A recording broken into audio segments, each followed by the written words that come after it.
პოლიციამ პროტესტის მონაწილეების წინააღმდეგ გამოქმედებული კანონების აღსრულება დაიწყო და დილიდან აქციის მონაწილეების დაჭერები განაახლა.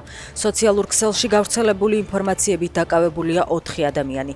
ყველა მათგანი საკუთარი სახლებიდან აიყვანეს. მიზეზი გზის გადაკეტვა და სახის შარფით დაფარვაა. დაკავებულებს შორის 2 ქალია. გერმანიამ საქართველოდან კონსულტაციებისთვის ელჩი გაიწვია. მიზეზად ოცნების მხრიდან პეტერ ფიშერზე მუდმივი თავდასხმები სახელდება. საქართველოს ხელმძღვანელობა ევროკავშირისა და გერმანიის ელჩის წინააღმდეგ აგიტაციას აწარმოებს. გადავწყვიტეთ ელჩი ფიშერი კონსულტაციებისთვის გამოვიძახოთ, თუ როგორ უნდა გააგრძელოს მოქმედება, აცხადებს გერმანიის საგარეო უწყება. გერმანია საქართველოს საკითხს ხვალ ევროკავშირის საგარეო საქმეთა საბჭოს ხდომაზეც დააყენებს. ტრამპთან სატელეფონო საუბრისას პუტინმა ომის დასრულების სანაცვლოდ დონეცკის რეგიონი მოითხოვა. ინფორმაციას ოფიციალურ წყაროებზე დაყრდნობით ვაშინგტონ პოსტი ავრცელებს, თუმცა უკრაინა ტერიტორიების დათმობას არ აპირებს. ტერორისტებს არ დავაჯილდოებთ, აცხადებს პრეზიდენტი ზელენსკი.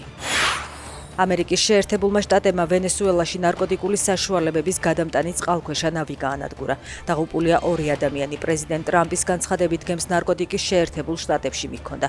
მინიმუმ 25,000 ამერიკელი დაიღუპებოდა თუ ამ წყალქვეშა ნავის ნაპირზე გამოსვლას დაუშვებდი, წერს ტრამპი.